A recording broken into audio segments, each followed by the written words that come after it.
Hello, this is Dale Matthews, and I'm joined today only by Mike Jones. Hello, Mike.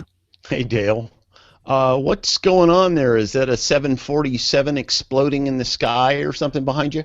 No, this is the aftermath of all of the fireworks. This is the last set of little firecrackers going off. Our Yes. fireworks of the week are now over. We are done with those stories that we were doing about all that stuff, and Mike Whatever is it going to. was. Yeah, whatever it was, we're happy to say goodbye. And Mike is going to do a short little summary, and then we're going to get on with the news that we've set aside for a whole week. Mike? Yeah, let's see here. My short summary. It's funny because Dale and I were talking on the phone. I had a perfect little thing, and I said it, and he goes, "Yeah, that's pretty good." And to think of it now, I can't even really think of it. But in a nutshell, sort of what I think of the whole thing is that here's a guy had some grievances, and weren't addressed to his satisfaction. There was an emotional situation there. There was anger and resentment, and then on the other side you had the other the opposite reaction to that. um, I can see merits to both sides of the story.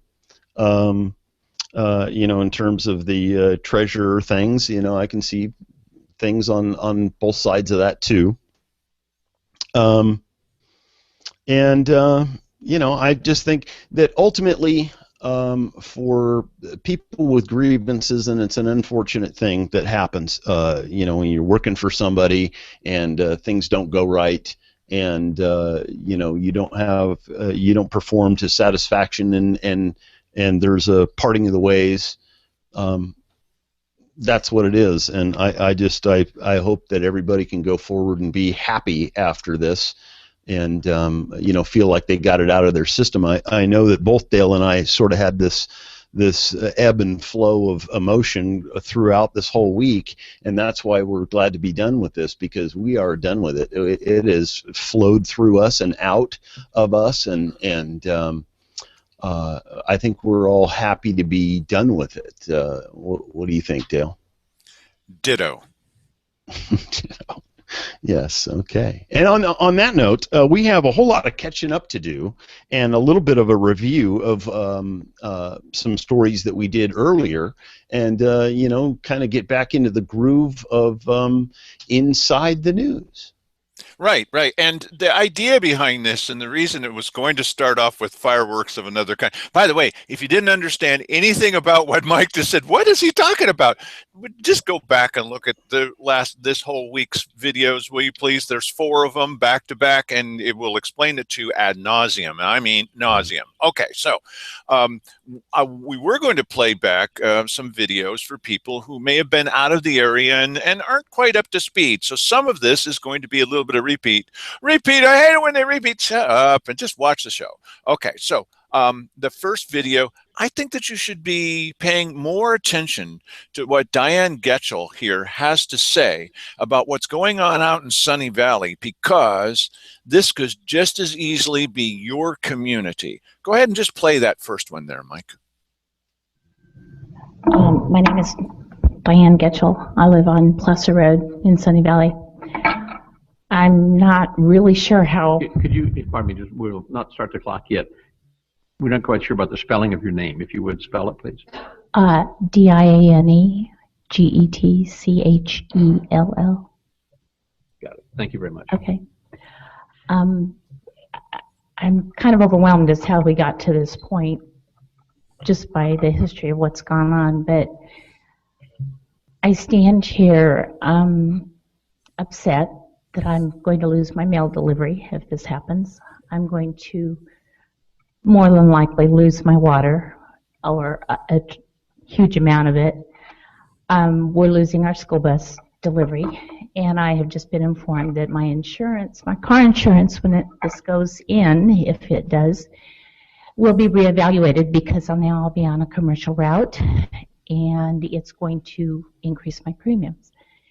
I'm sure I'm not the only one affected this way. I feel like I've had a 3-minute say and a couple different opportunities at 3-minute increments for input, but there's never been a public vote. When 97% of the people that live in a community are against something, it should count. That should be our vote. One way or another, I don't feel we've had the opportunity to truly have input as to how we feel about decimating our community, our residential community. I would think that this applies to the whole county, not just a Sunny Valley issue.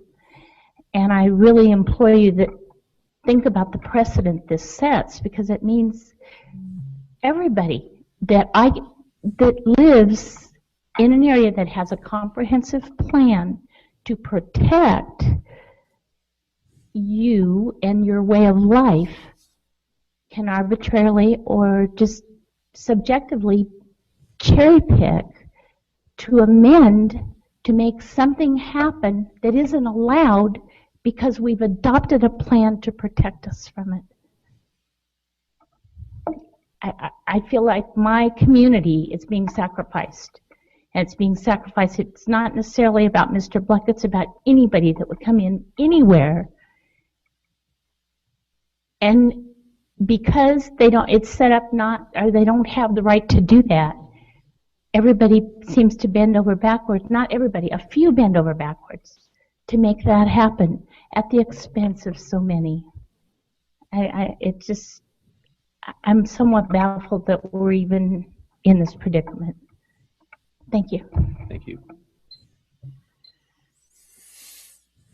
So what's happening here is you've got a community of people who are doing the things we all ask them to do. Raise up good kids. One can hope that they're raise them up with some kind of expectations about being good citizens. Keep quiet. I'm sure the commissioners would love that. Just be America. And then we've got another guy that wants to have a 30-year contract to have trucks going through their residential community loaded up with gravel and mine for aggregate and probably maybe gold, because there's no sand. To call it sand and gravel is a little strange. And now you've got these two at odds with each other. And in order to accommodate the guy that wants to have the business, they're going to need to reclassify their entire community. Really? That's what this is about. Would you like it if your quiet little community was turned into a truck thoroughfare for gravel trucks day and night for the next 30 years? Yeah, I wish I understood what was going to be happening more, because when you say day and night, that conjures images of a 24-hour operation. I don't know that I'm not sure that's true. Yeah. Yeah. And then she said that her mail is going to be discontinued and school buses are not going to come anymore. Really? Maybe that's because of the amount of space it takes on this too. Mail delivery. I mean, if they can drive to their house, why can't the mailman come? I don't get that part. And when the guy got up and he was talking about that was going to use a lot of water, okay. But then when he talked it was going to be 1 billion gallons a day or whatever it was that he said, I was like, really? Well, you know what? And as a matter of fact, this just occurred to me. You and I were having a conversation the other day, and I cognited here that it may well be that, as you have opined before, that it's going to be a gold operation too. Because if you're going to take the gravel and then you're going to run it through a wash plant in order to wash the gold out of it, that takes a lot of water. But typically what they do is they'll take and run water into an area and then recycle from that same area. So I don't know. I mean, that was one method, one thing that would make it seem as though a lot of water, they were going to use a lot of water. But the other thing for mining for gravel, for aggregate purposes, concrete and pavement and things of that nature. I guess I don't know enough about the process and what they would be using, you know, 1 million gallons a day for or something like that.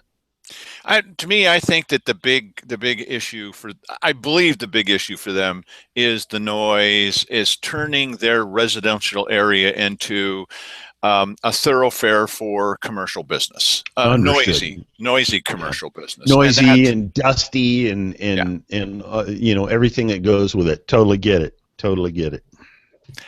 Well, okay, so that's one. Now we're going to move relatively quickly as we do, on to the next story. And what we want you to see on this one is, this one's in the little back room, and I want you to watch as the commissioners actually convince themselves that the biggest, most costly contract debacle in Josephine County history was a real triumph of sort. All three commissioners, as well as County Assessor Connie Roach, should be congratulated, according to Keith Heck, because they know now exactly what they don't want in their financial software. Really? Play that, please. Yes. So we begin today with the agreement that we have obtained with Thomson Reuters regarding the funds in escrow for the Manitron contract. The board should have been provided copies of the agreement in your packet, and so it's for your consideration. And then if you approve, Eric Bradley and I have to go fishing together now. Yeah. Unwritten. No. we did kind of get to know each other a little bit. Yeah.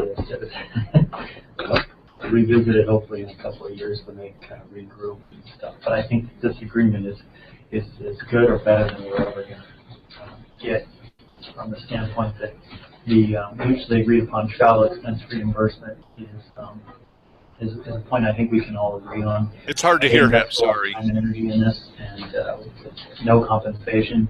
We invested time and energy, but I don't think it's going to be lost. The assessors and tax offices are going to be able to move forward probably better prepared for whatever contract we do in the future. So they know now exactly what they don't want. Exactly.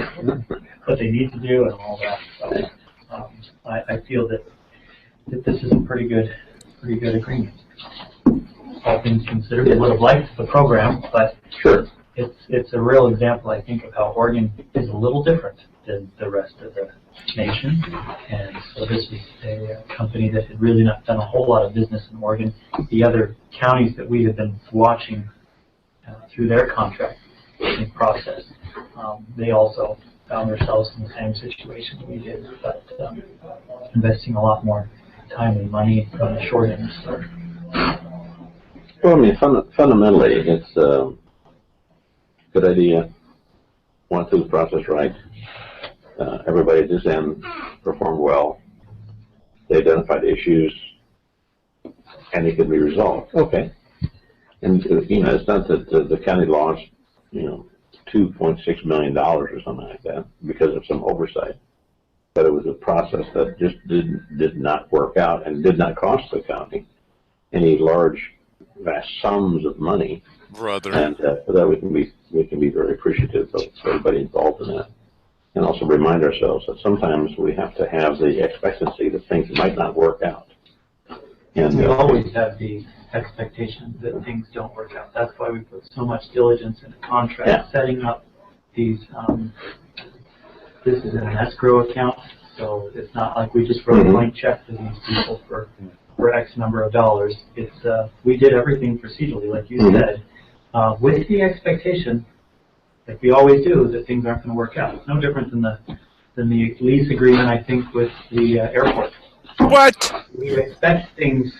We hope things will work out. We plan for the worst and hope for the best. And that's what saves us from having, you know, some sort of big financial loss with the airport, with this or any other contract we typically do. I think that's just good business. Anybody who succeeds 100% of the time, they have my job. I'll walk away tomorrow, today. It was 100% right on. And they're always. Is that a promise? They will never have tried diddle. Yeah. People who are don't make mistakes or don't fail, don't try. We'll revisit this, I think, not with necessarily this company, but it could be. I think we've ended in a positive way that I don't feel that they are excluded from the opportunity to bid next time. What's No, I that? was saying they're not excluded, but they do come in as a presupposition. They've got a pretty heavy chain around their neck to perform in a better way. They also have tried and failed, and they know the challenges. Sure. So, from one sense, Yeah. you know, they may be better prepared than the guy who's given it a dry run. Yeah. So, anyway. So I want you to explain to me, how am I sitting in this meeting and not bursting out laughing? Yeah, it's amazing. So according to Simon, you should always pick the horse that lost the last race because he's had the most experience at losing, so he knows how to better himself. You know? Oh yeah. Oh, and those that never try and fail. You know, Yes. the thing about It's this better to contract, have loved and lost than Yes. never to have loved Oh, at all. and you know, we're really successful when you think about it because now we know what we don't want in software. Well, okay. So Simon said that basically it was Oregon's idiosyncrasies that upended that software. So, You know what's so really now these amazing. people- What's amazing about this is, guess what software we're using right now? What software manufacturer are we I'm sure using right now? It's the same people. The same people. Yeah. Well, now, wait a minute. What have we been using the entire time when they were trying to do? Remember, this is software, they said at a previous meeting, where this software has ended its useful life. Of course, we're still using it. Yes. Right. Right, which is kind of a little bit... How is that possible? That doesn't make any sense. No, Hey, and we're going to continue using them, and we don't have anyone in mind. We have Yes. no one in mind for replacing these guys, and it looks like we're not going to have anyone in mind for quite a while. And maybe we'll consider using them again as we're using them right now. Be they chained about the neck. But Simon said that it was something about Oregon. Oh, they know a little bit more now about Oregon. I thought it was that the software didn't talk to anybody. Well, that's one of the problems. Yep, our geniuses picked software that didn't work with any other software in the community because the people that made it and the people that chose it didn't realize, they didn't realize it needed to work with other software. Who chose this software? Who made this software? Well, you know what? I would really like to know a list of the bugs that the software has, just so that I know what they're dealing with. And then well, you're looking at 3 of the bugs right there. Yeah. Apparently, Simon spends a lot of time expecting that things will not work out. You know, this comes back to the Costanza syndrome. You know, maybe you should just start doing the opposite of what your inclination is that if you expect everything not to work out, maybe you should be coming in with a little bit more optimism here. He pointed to manor development out at the Ivy Airport as an example of another time when things didn't work out perfectly, but we sure learned a lot of lessons. Yes, well, so did we. Wonderful? So did we. Yes. Wow, it's the biggest contract disaster in Josephine County history. That's my take on it. And these guys have just convinced themselves that they're actually heroes when you think about it. Yeah, no, they didn't do anything wrong. That's amazing. Okay, all right. Now in this next one, this is also taking, I tell you, the action is in the little back room, especially on Thursdays. Public Health Director Diane Hoover has declared a news blackout, that's kind of unusual, on a story that implicates health department officials in the deaths of dozens of animals. This has become a very, popular, widely watched video. The TV station that she names did not identify those elderly owners, but they did interview their sympathetic neighbors. And they all blame Josephine County Animal Control for neglecting their duty for years. Now, when you're watching this video, you ask yourself, who is she really concerned about? Because remember, as I said, the elderly owners of 50 cats and all, when you see the interior of this home, I guess I could call it that, one of the questions you should ask yourself is, now, wait a minute, who's being raked over the coals here? Go ahead. Let's watch this. So the other thing we're working on that's not part of your report is it was reported on Channel 10 News inaccurately. Is we've been working very closely with two little 84-year-old women who have over 50 cats. The cats are better cared for than the ladies care for themselves. Yeah. The home is in terrible shape. We've had a veterinarian into the home. We are working with the Oregon Humane Association to remove the cats. We don't have the capacity at our shelter for those cats. So the news reporter had said that she was going to go to the home and record. They've even shown pictures on the news.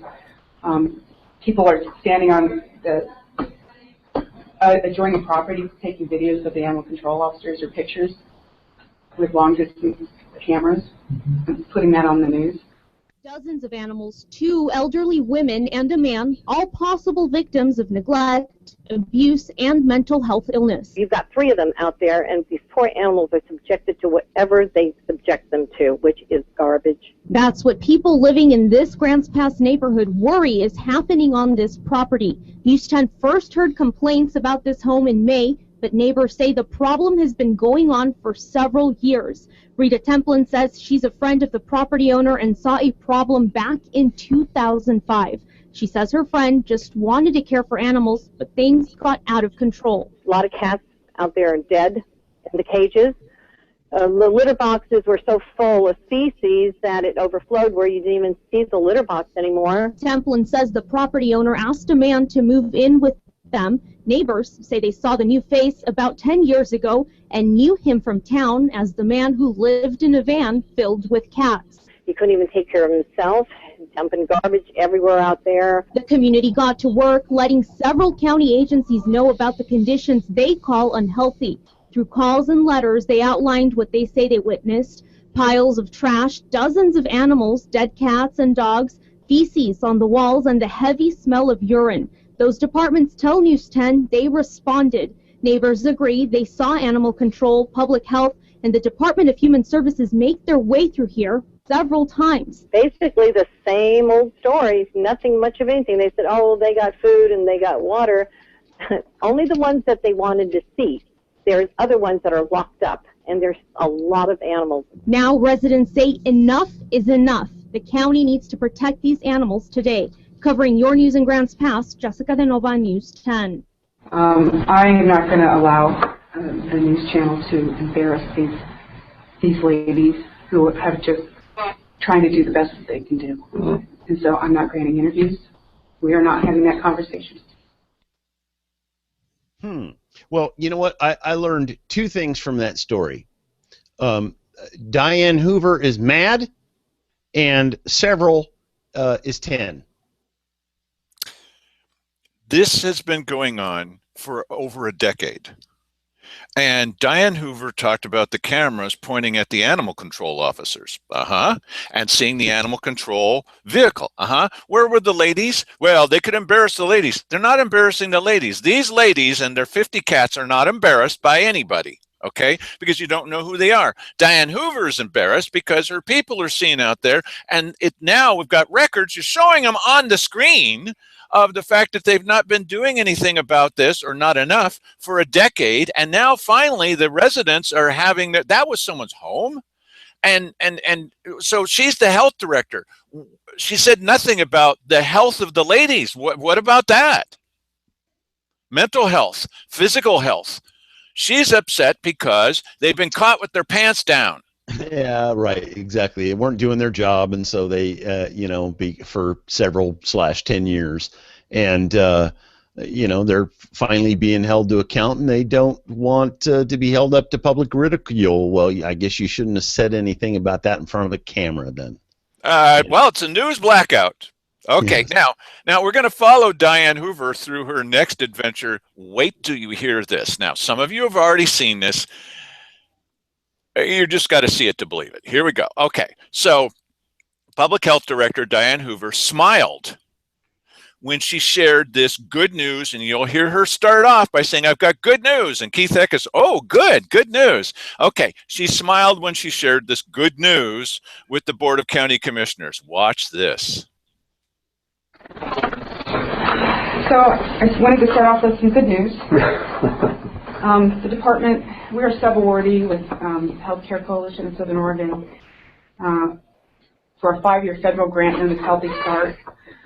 Based on our performance on this grant in its first year and the funding formula change, the amount of our award for both Josephine County Public Health and Community Health Center is going to increase this year from $71,000, which is what we got in year 1, to $149,600 for the continuation of that work. Josephine County is carrying this federal grant. Jackson County has basically backed out of it. The reason we were able to, HCSO was able to qualify to apply for the grant was because of our zip codes, the the high infant mortality rate in certain zip codes, and they've expanded those zip codes to include every zip code in our county now. So that's really good news for us. Well, yeah, it's good news. That's horrible. But yeah, sad. At least we're getting money to work on it. Yeah. Right. Yeah. So that'll allow me to increase my FTEs for folks and, you know,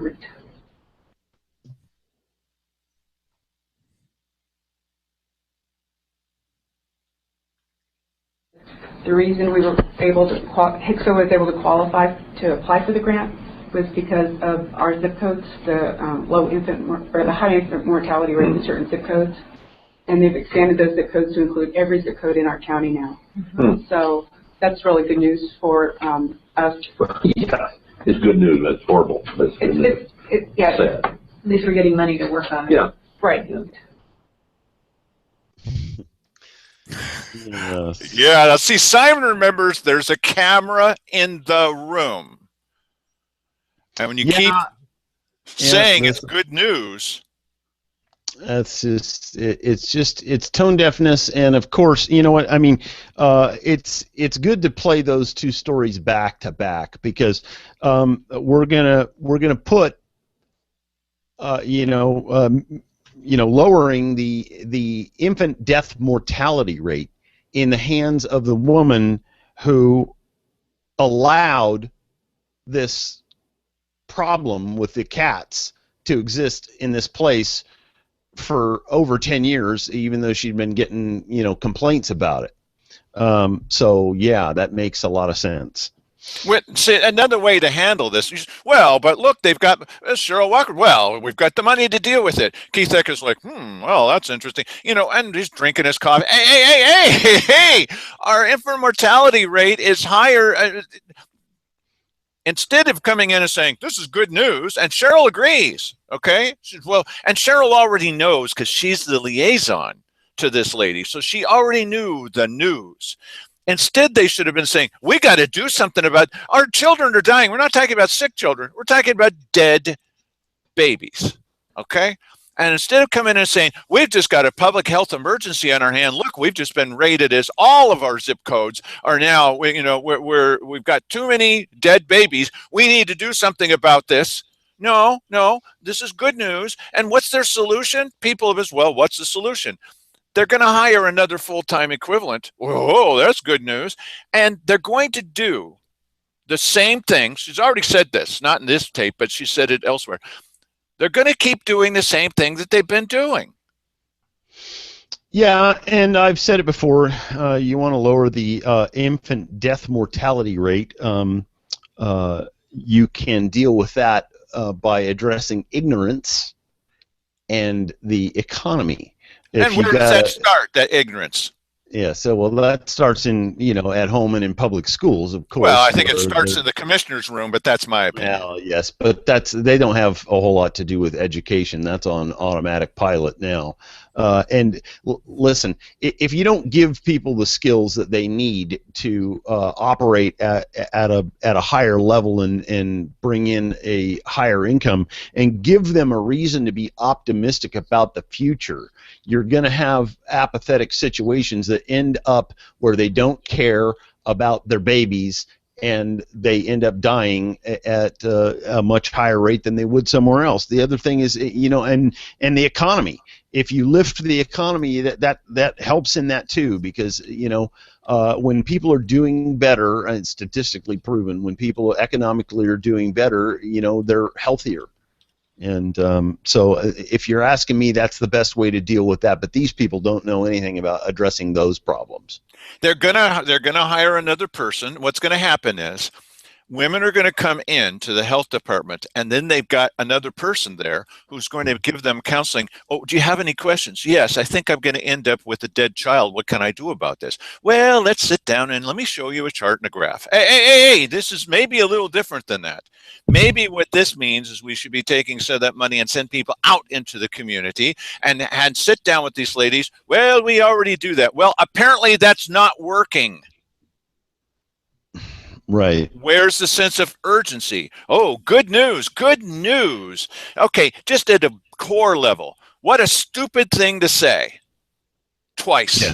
Yeah, and no, agreed. And it's because they're thinking, good to them is, hey, we're going to have more money to run our department next year. That is what is good news to them. And, the other thing is like, oh, yeah, well, there's that too. That's a bummer. But we're getting more money, so it's all good. Have another sip of coffee. Okay, so now we're going to go into the weekly business session. Without notice, at a public meeting in May, Commissioner Simon Hare introduced an emergency letter that he insisted must be sent immediately to lawmakers in Salem. And it's a very unusual action, but he said it was essential to protect the rights of hemp farmers in Josephine County. No citizens were allowed to speak on the subject, see, because he brought it up and it wasn't on the agenda, and it was after all people talking. And the letter was signed outside of the presence of the public.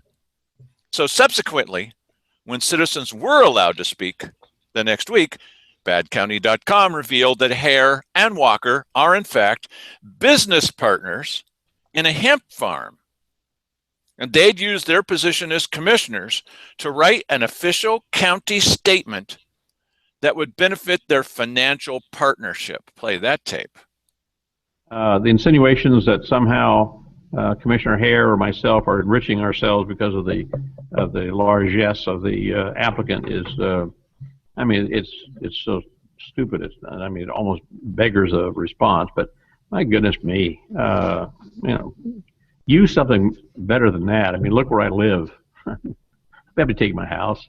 I've never had works that I have large, vast sums involved to. It's a process of life that we all live in. Some of us have benefited more greatly than others, and generally, it's through the hard work that they have put into it. Very few of us that I know of anyway, very few of us are inheritors of wealth that our fathers or our grandfathers accumulated. Now watch Simon Hare's response. Dale Matthews, Grants Pass. Mr. Heck, you showed some surprise that people were wondering whether money could have any influence over the county commissioners. Why? The very thought is just dismiss that thought because it's just simply not possible. Well, even the Daily Courier has written something about this recently, which is unbelievable, in that two commissioners, that would be Commissioners Walker and Commissioner Hare, actually were involved in sending off a letter to Salem objecting to certain rules about hemp. As it turned out, they've been using that, at least that part of county facilities, to potentially enrich themselves because they're both involved in hemp farming, suddenly involved in hemp farming. Will they get rewarded for plowing under their crop, and is that why they're involved? We don't know. We'll find out. So the idea that commissioners might possibly be enriching themselves by using their offices, it's pretty obvious. It's in front of you. Where in the world will we get such an idea? Well, we might get such an idea that Larry Graves, who is the airports director, fully vetted Manor Development. Why, they're just fine. Why, that's going to be a wonderful deal to make. Well, as it turned out, it wasn't such a wonderful deal. That's gone belly up. And The principal in Manor Development was the prime contributor to Simon Hare's re-election campaign. Now, where would we get the idea that this county or any commissioners might possibly be, looking at rich Do you want to make people? some comments, or you just want to emote? If you want to comment, please do. Okay, you don't want to comment? Fine. No, I don't know what you're talking about. Okay. I am emoting and commenting. Thank you. Oh, thank you. And I'm rubbing my chin as well, as you have been doing this whole time I've been talking. Thank you very much. So, this is where this springs from. Why would we possibly come up with those conclusions? It's based on the facts. And Mr. Heck, last time that we were here, and you were saying to people, I just don't understand why you don't believe me when I say that this commission didn't have anything to do with they've seen the videotape. Everybody in this room has seen the videotape. We've seen you kicking off this last levy. You were the one initiated. It was commissioner initiated. How can you come to that conclusion? We come to the conclusion because we've seen you on videotape initiating it. And you've seen the tape too. So where do we get this information? We get this from a little camera. And for the first time in a decade, we've got a pretty good idea of exactly what's happening around here. And that's where people get their facts. So if you have any questions, all you need to do is go back to see yourself, and then you'll find out why.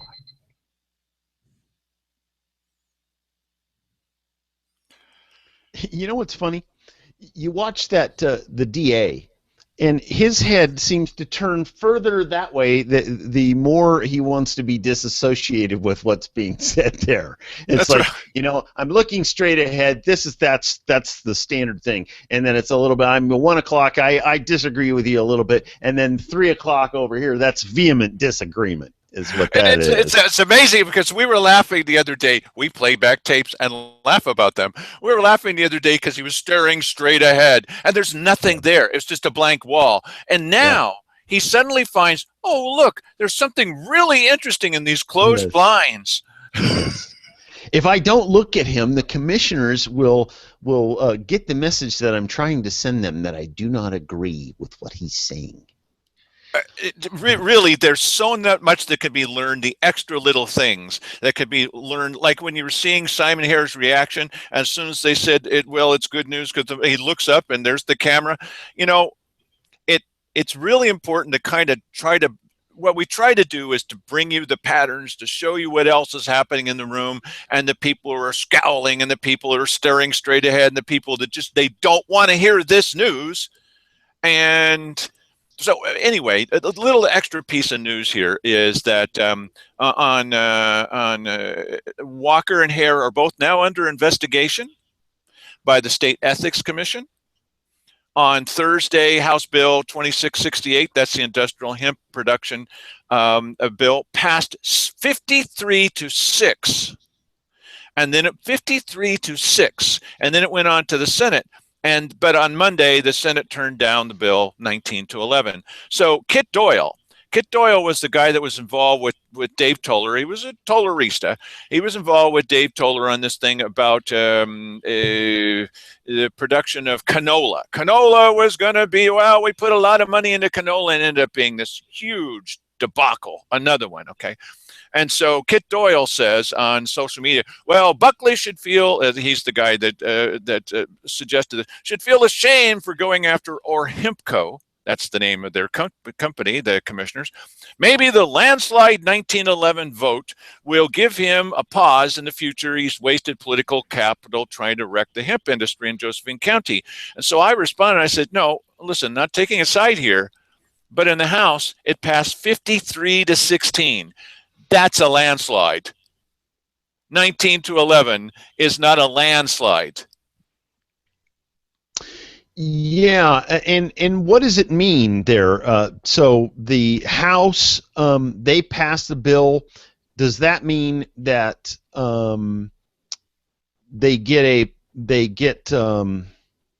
well, because what they were asking for was the part of the Oregon legislature wanted to make 3 southern Oregon counties hemp free. In other words, you can't grow hemp there, and we were one of them. So what is this?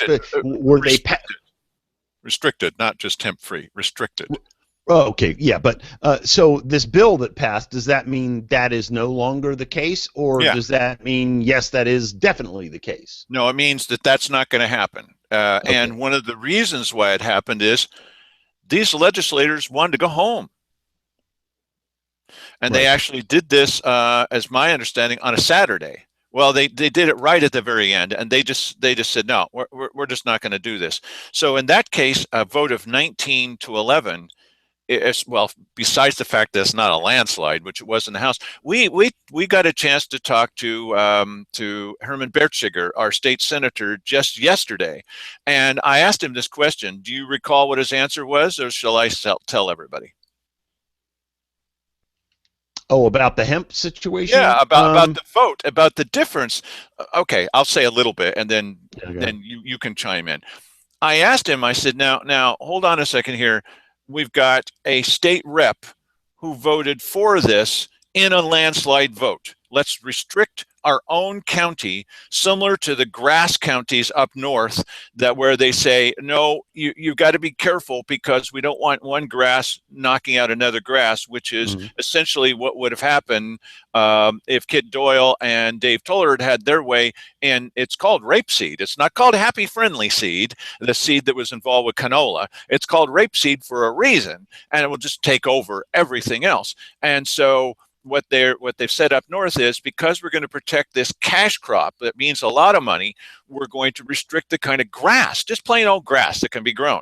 So down here, there were some people saying, listen, we anticipate that now that it's an okay product, that it is an agricultural crop, we don't want to have hemp take over and grab this and strangle the life out of it, or whatever they think is going to happen. Right, but he also said that let's leave that up to the Department of Agriculture to make that determination. Yeah, that was kind of funny because the legislature makes all kinds of decisions all the time, and they don't always base it on let's put it in the hands of experts because they're not experts. But this time we need an expert. What I was meaning is that Carl Wilson, he represents our area, or purports to, and he voted for the restrictions, and Herman Bertschiger represents our area, or purports to, and he voted against it. So we don't even have unanimity within our own representatives. What's up with that? And his answer was, well, I haven't really talked to him about it. You haven't talked to him about it? Yeah, that I thought was kind of weird too. It's like, you don't talk to the people from your area. What do you just get into cliques with people that you click with? And the only people you can possibly click with are other Republicans, because we have a governor that is a Democrat. The whole thing is dominated by Democrats, and you don't talk with your friends, really? Yeah. Yeah, it's a little odd. And then he also said that they don't chew the fat on upcoming legislation. They hand them a list of what they're going to be dealing with, and they only deal with that. They don't I don't want to know about the future. Well, I've said from the beginning, way back to Gordon Anderson and those guys, once these fellows get up in Salem, they no longer, this is my personal opinion, represent us. They then come back and tell us what Salem is doing. They represent Salem to us instead of us to Salem. And here's guys that are saying, well, we're representing you, and they're taking two opposite sides. How can you say that our legislators are representing us when they're opposed to each other? Yeah. Yeah, well, I guess that's how a representative democracy goes. All right, now we're going to move. We're not moving as quickly as I would like us to, but Mike, you just keep talking.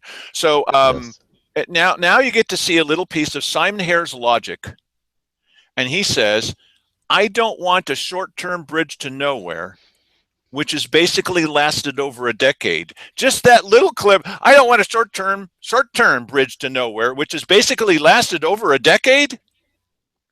So listen to what he says here, and you see if you can make any sense out of it.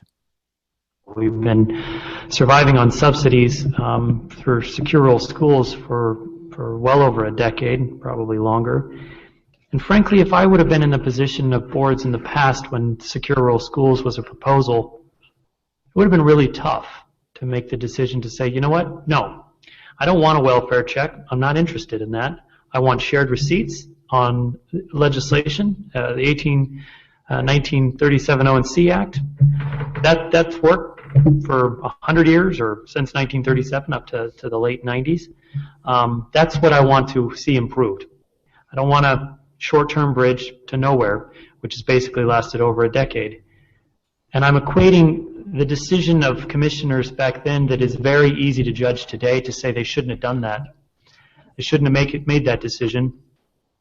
But I wasn't sitting in their seat, and I'm seeing this play out again with the opportunity to use road funds. Sure, it's congressionally sanctioned, and I've heard people who are in opposition to when they should have not taken secure rural schools say, shouldn't have done that, to advocate for it today, and it feels somewhat hypocritical, but you're not sitting in this seat, and I can feel that you don't have the same responsibility. It's easy to say, why don't you just take those funds and establish a pattern of robbing from Peter to pay Paul, of taking a welfare check, so to speak, for a short-term gain. It feels good. It makes sense to some people.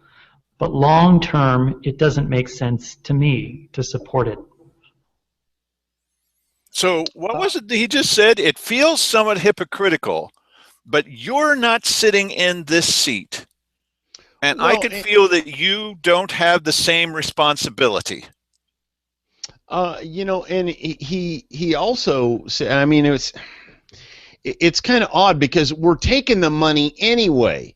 You know, here's what I want to say. I want to say I don't want to take that welfare check. Well, you're taking the money anyway. It's just going to be in a different department. It's just not going to be any benefit to your sheriff's department. How good is that?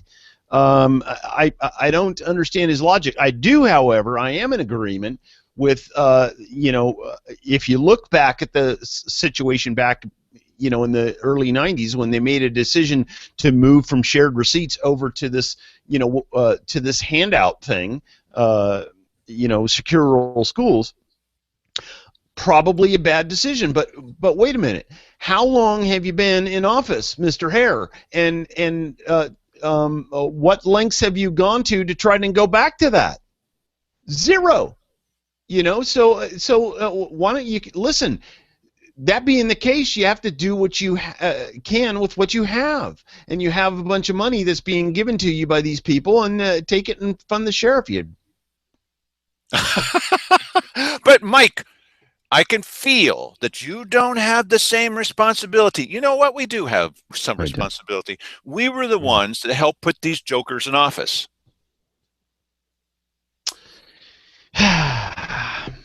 I didn't vote for him, but I didn't vote for Gatlin either. Oh, brother. Okay, all right. So here's another one. Oh, we've still got a few minutes. We're going to be okay. So here's Simon Hare.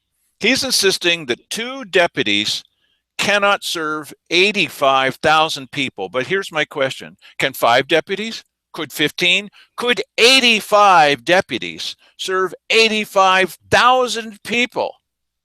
So Simon Hare says, I think we need to address it today. Is that what they're doing? Play that tape.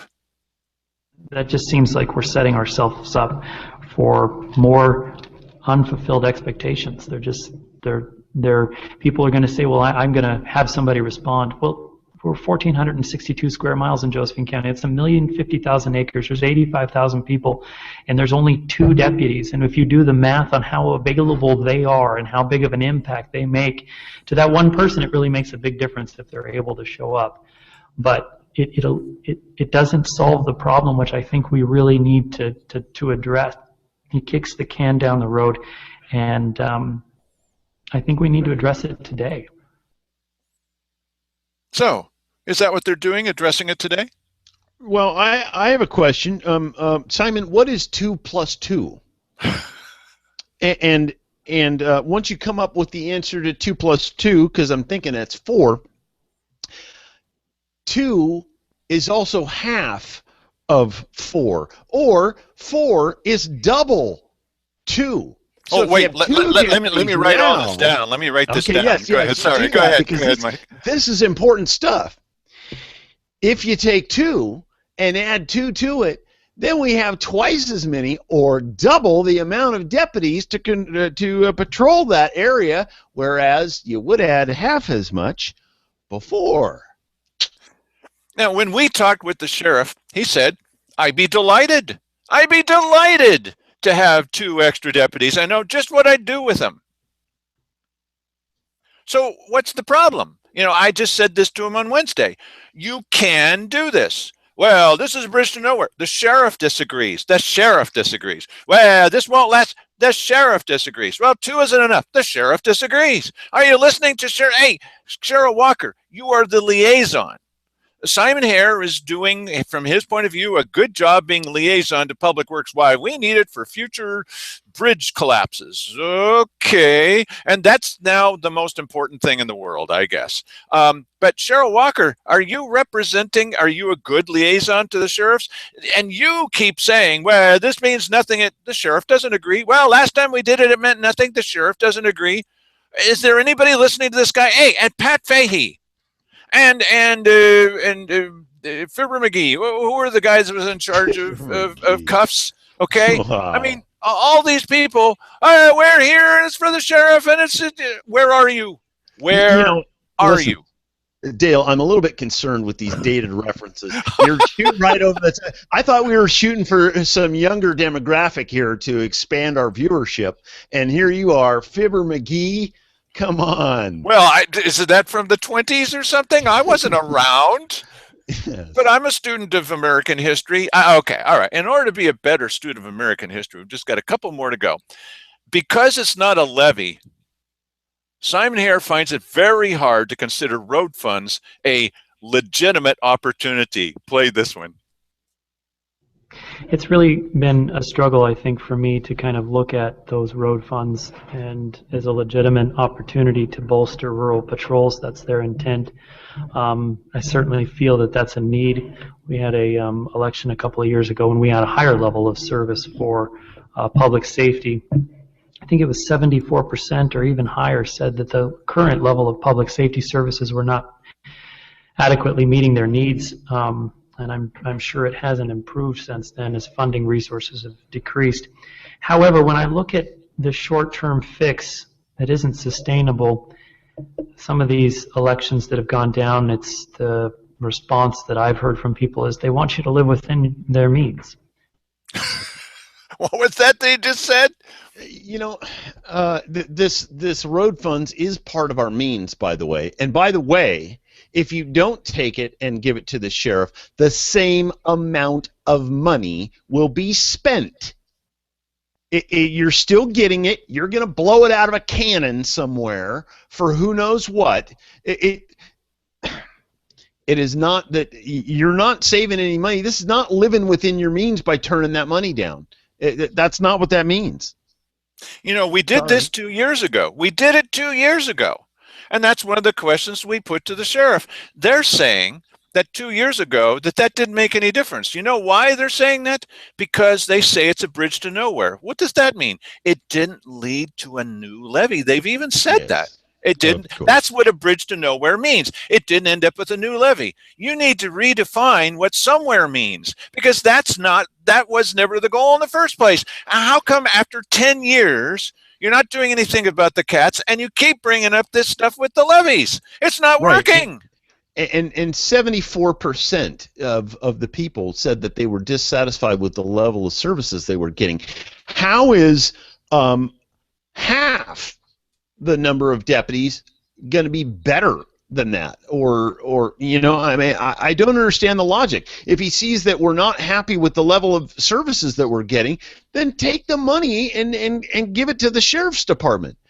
It's just a fundamental misunderstanding, a different wiring of the brain that these people have than. Well, we sat down and we talked with the sheriff about this, and I started off by kind of easing into a question about, you know, now that he's no longer in the union and he's part of management, what is his relationship? But I was leading somewhere else. You'll see. When you were a patrolman, you were a member of the union. Yes. Now you've, what some people would say, changed sides. You're a member of management. Yeah, there's people build that fence, yeah. Have any fences been built, or are there any perceptions among your fellow officers here that fences have been built? I don't think so. I actually have a pretty good working relationship right now with the association here at the sheriff's office. You know, there hasn't been any issues arise that I'm aware of. So no, I don't think. So how would you characterize your relationship with the union? Good. I think it's good. I think they're happy with some of the things I've been doing and trying to get equipment for them and things like that. And so you know, scheduling, you know, ease, and people aren't taking as much sick time, that type of stuff. So I think it's good. I haven't had any Why issues. am I asking him this? Does Why? the union make any? I mean, do they make any statements of advocacy or not for the use of road dollars? I haven't heard. No, I haven't asked them to do that. I haven't heard of them doing that. I mean, they're they're a busy group. They're doing the best they can to keep their head above water. So I don't know. I don't know whether they would or wouldn't or did or.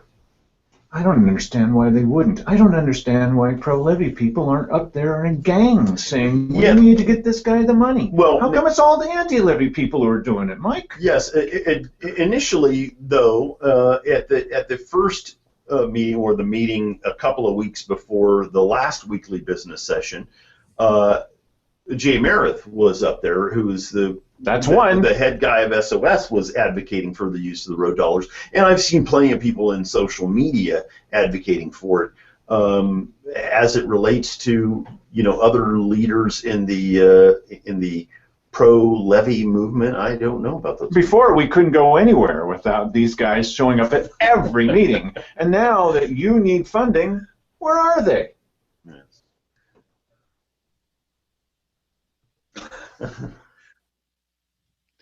Yes, that's no comment, is what that is. That's no comment. Okay, he does have one final thing to say. We had to share this with you. This is delicious, and it's not exactly, well, it doesn't exactly make the sheriff look good. Do most of our videos? Listen, I like this, though. You know, it's one of those things where, you know, it's like, you know, some people in media don't like some of the things Donald Trump is saying right now, but it's playing well with people. I think this thing about, listen, nobody expects that if road dollars are going to be taken and given to the sheriff's department, that they're ever going to pay it back. And this idea, you know, before of the $400 and something thousand that they're, well, we're still waiting for them to pay it back. That's why we're not giving them any of this money. You know, that is just ludicrous. Totally. Well, okay, so here's our final video. Oh, at last, here's our final video. I think it's kind of funny. Go ahead. These people apparently don't feel like they want to show up at a weekly business session, because virtually everybody, there was one exception, to the people that came up during public comment, advocated for the use of the road dollars. Everybody did. And then Simon said, well, you know, this is creating a skewed perception. You know, I'm getting a lot of correspondence to say don't do it. It's a bridge to nowhere, or it's a secret correspondence, something like that. Yeah. So lovely. I wish I had an answer for you guys. I would desperately would like to have the money. You know, again, I've publicly advocated for it. I don't know if I'm not going to repeat myself 1,000 times to the Board of County Commissioners. I'm just hopeful hopefully I can receive and obtain some of those funds for the betterment of everybody.